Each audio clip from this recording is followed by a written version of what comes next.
What up, fam? It's your favorite cousin, your favorite nephew, your favorite uncle, your favorite father, your favorite son, your best friend's best friend. It's me, Dr. Larry, and welcome to Living For You, the YouTube channel.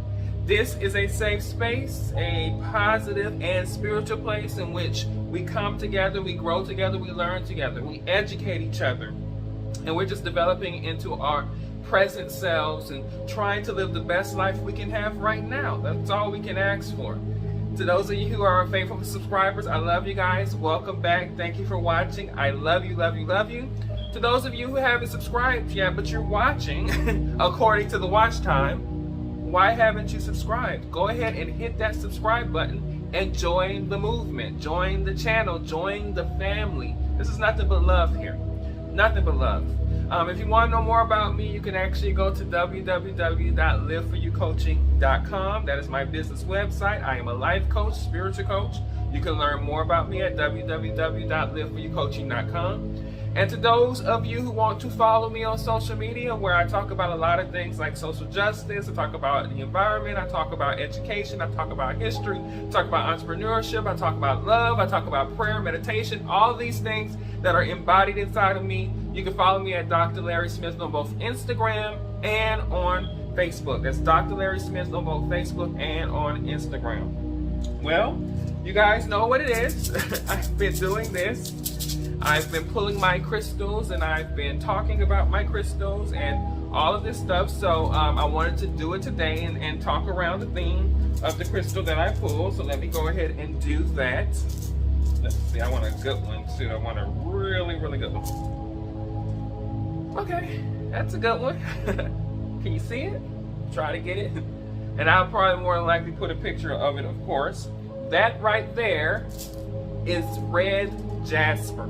Red jasper. You kind of can see it has like a red texture, red color. That's red jasper. That's a really, really, really, really good one because this particular crystal resonates with the lower chakras, right? It's a grounded crystal. It's a grounded chakra resonating crystal. Basically connected to the earth, connected to nature, connected to things like that and so forth. The Egyptians used it as a lot of things. It was like for makeup, when they grind it up for makeup and different things like that. And it's found in places like Brazil, the United States, over in Europe. It's not a rare crystal, but it's found in a lot of things. And what makes this one interesting is because it helps to enhance your thinking about yourself. So if you're dealing with low self-esteem, red jasper is a good crystal to keep near because it helps you to enhance your self-worth, your self-image, those things about yourself. But it also builds creativity, right? Having the creative mind, if you're a creative and you're a person like creating videos or creating art or music, red jasper is a good crystal that's going to help you to really kind of strengthen that creativity. Another attribute about this one is it helps you to draw boundaries. It helps you to solve problems when they occur. It's really a problem-solving crystal. It is even really, really, really good to help you set goals, accomplish things that you're trying to accomplish, do things that you're trying to do. It's a very powerful goal. Goal-having, goal-creating, goal-manifesting crystal. Red jasper is also good for social justice, right? Like if you're a person who works in the social justice field or you believe in social justice, this is a good stone to help ground you in that social justice. So it's a very grounding crystal, red jasper is. So I wanted to talk related around really social justice and advocacy and kind of our place in that, or do we even have a place in that? I'm of the belief system that everybody walking the planet has a responsibility to social justice. And I'll repeat that. I'm of the mindset that every person walking the planet has a responsibility to social justice. What do I mean when I say that? This world operates interpersonally. This world operates intercommunally.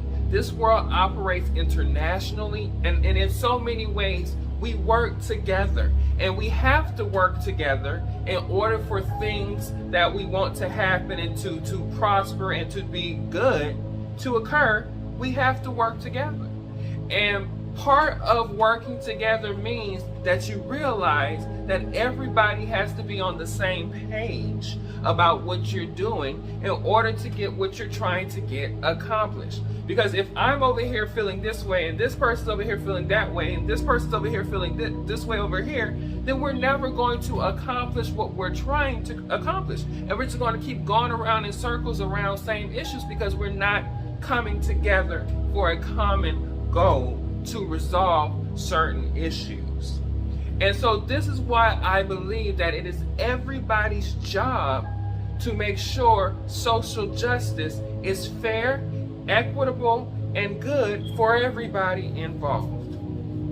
Let's take an example. Let's talk about racism. There are people who are on different perspectives, beliefs about racism. But one thing I can say without a doubt that we all can agree on, in the United States, racism is still present. There's no way of going around it. There's no way of trying to talk beyond it. There's no way of trying to deny it. Racism affects many people still within the United States, and it's not a new problem. Obviously, many of us know U.S. history. We know the challenges and the things that we have had to overcome in this country. Racism has been persistent since before the country was even established. And so it is a deeply rooted problem in American history and in American society. But the problem I have and that I see is that there are people who are willing to address it, and then there are people who want to say it doesn't exist. It's almost the idea of you started with a full glass of water, and now you're down to half a glass of water, and there are some people who are saying there is still half a glass of water in that cup, and there are other people saying no, the water is gone, or at least it's not where it used to be, and so therefore it's okay. It's not okay. It's not okay, because as long as there's water in the cup, i.e. racism, there is still a problem. There's also a problem if there's still water in the cup from somebody getting wet by that water, even if it's just half of what it used to be. And so it is important that we address the issue, or at least we make ourselves be proactively anti-racist. We are proactive in our fight against that which we don't want in this country, right? This is, if it's something that we don't want, why isn't everybody fighting against it? Right? If it's something that we all can agree that is a bad thing, why isn't everybody willing to strongly oppose it and fight against it? So say, for example, my white subscribers, I love you too. Love everybody. If you have friends in your life or family in your life who say something racist around you, you have an obligation to social justice and to say, that's not right, I won't stand for that, and I won't be around it, and I won't accept it in my space. Whether it's a friend, family member, co-worker, or whatever, trying to build camaraderie with you around racism shouldn't be something that you accept or you allow to just ignore and go in one ear and out the other. And on the flip side, same thing for someone who's not a white person, who hears something that might be racist or racial or predatory, can I say that? Bigoted or whatever. You would need to step in, because this is your moment to show that you are anti-racist by stepping up and trying to eliminate it. The problem, dropping stuff, wind blowing, but the problem so many people have is that they're comfortable where they are.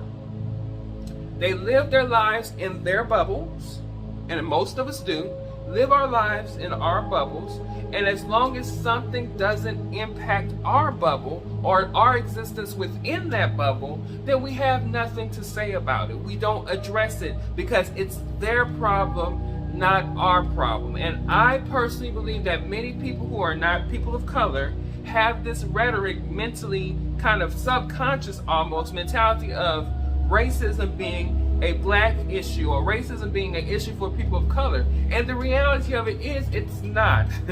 Racism impacts people of color, but it is not our disease. It is not our disease to cure because it doesn't benefit us. The cure benefits us, but we can't cure it if we didn't create it and we don't understand how the mechanics of it works outside of being oppressive. All people of color know is that racism is oppressive to us. But we don't know why it benefits people to be racist to us. And so people who are able to express racisms should question why it's beneficial. And if it's not beneficial, and if it's not something that is useful in society, as in your own personal life, then purge your society of it. We are all advocates, naturally, of social justice. We want to make society fair and equitable for everybody. I don't want any more rights than the next person, and I don't expect the next person to have any more rights than I have. Give me my access to enjoy existing on my terms without any disruption to that based on race, ethnicity, gender, ableism, age, sexual orientation, or anything, religion. My existence to a peaceful existence shouldn't be disrupted because of any of those things. We should all be fighting for everybody to have a fair shake in this world if we are believing that social justice is important, if we are believing that equality is important, if we're believing that faith and spirituality is important, then it is our job to ensure that we are at least doing our part to not stifle those things for someone else. That red Jasper spirit, that spirit of groundingness, that spirit of being together complete, your bottom chakra, your base chakra, the most natural inclination of humans is good.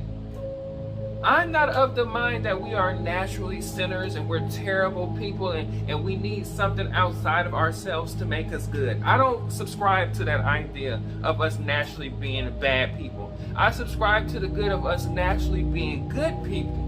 And our forgiveness, our amnesia to who we are is what has pulled us down the level of racism, ageism, sexism, ableism, homophobia, transphobia, all of these isms and bad obias that we have about each other. It's not because it's who we naturally are, it's because we've forgotten the connection that we all have to one another, and that same connection that we all have to something higher, to God, to spirit, to the universe. We're all like links on the same chain. We're all links on the same chain. And if one link is missing, the chain is shorter. The chain suffers when one link is not able to be as strong as all of the other links on the chain. One link can break a chain. One link can make a chain unusable, not useful.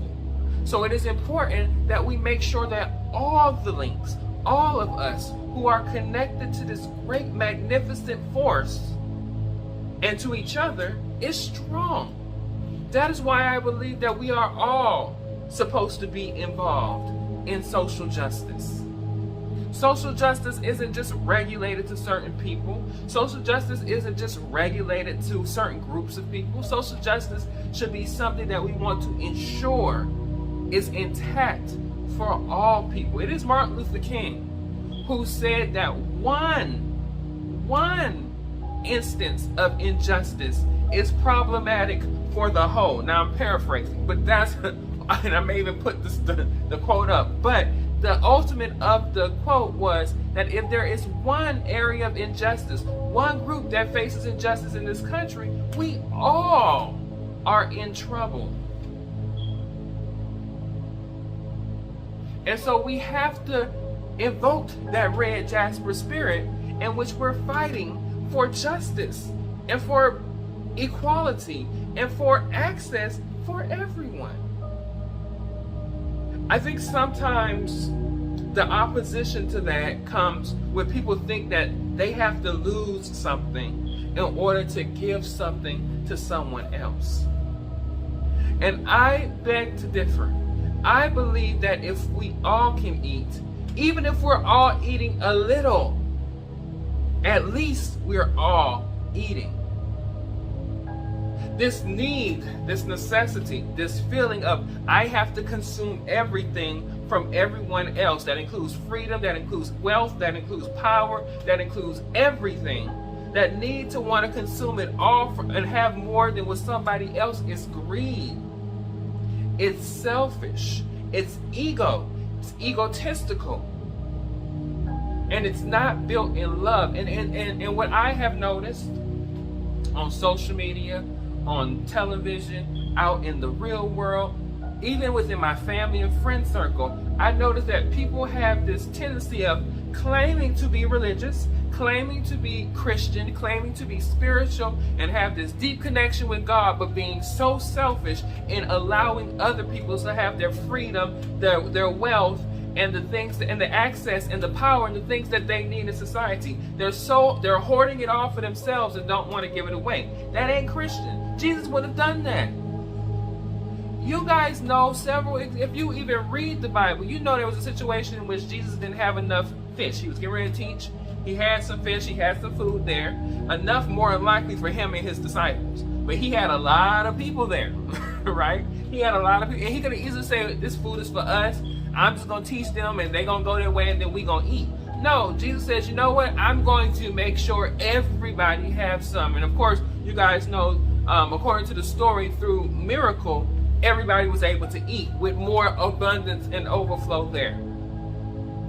But the lesson is not just in the faith, and the faith that there is enough, because that's a very important thing. The faith that with faith there is always enough for all of us, and we have to know that. But the lesson comes in that everybody eats. Everybody ate in that story.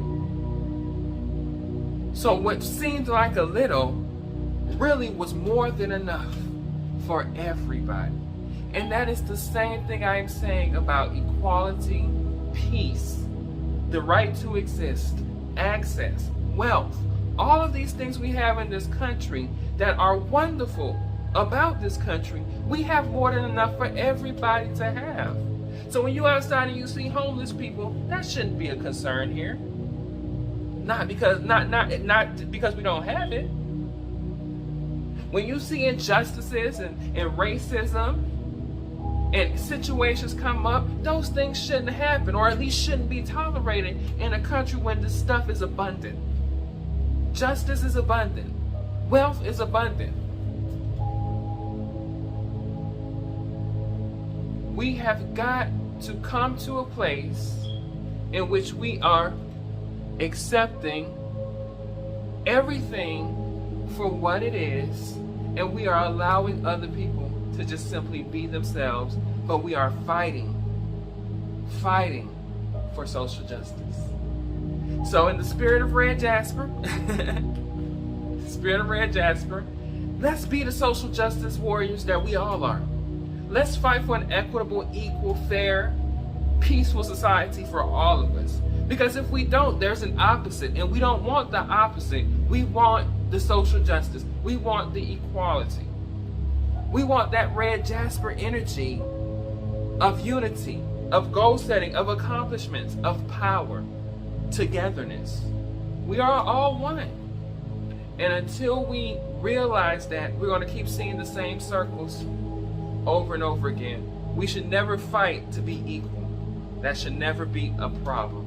Especially not this far down in human history, when we know so much, we've seen so much, we know the history, we know the outcome, we know better. And when you know better, you do better. That's it. I love you.